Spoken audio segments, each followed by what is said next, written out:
নমস্কার, সমাপ্তি লাইফস্টাইলে সবাইকে জানাই স্বাগত।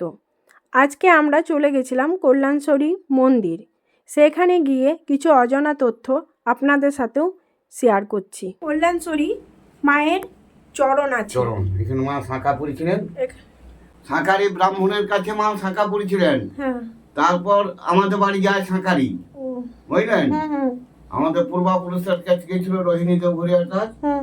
তারপর ওনাকে শাঁখার দাম খুঁজে বললেন, বাবা আপনার মেয়ে শাঁখা পড়ছে, শাঁখার দাম দেন, দেখুন লক্ষ্মীর ঝাড়িতে পঞ্চমূল্য আছে।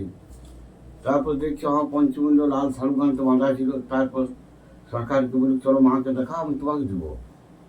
আসার পর মা মানে অন্তর্ধান হয়ে গেছি, আর দেখতে পাচ্ছি না শাঁখারি।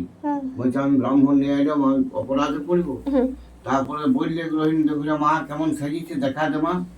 হ্যাঁ, ব্রাহ্মণকে কষ্ট দিস না। তখন দুহাত তুলে মা শাঁখা পড়া দেখাইছিলেন, বুঝলেন? ওই দয়ে একটু বিরাট দ ছিল, এই যেখানে জলের ঝর্ণাটা আসছে। ও আচ্ছা, ড্যাম হওয়াতে এটা খুলে গেছে। ড্যামটা হওয়াতে এটা ছেড়ে গেছে দটা, বুঝলেন? এখানে দেবী খুব জাগ্রত, যা যা কামনা করে পূর্ণ হয়।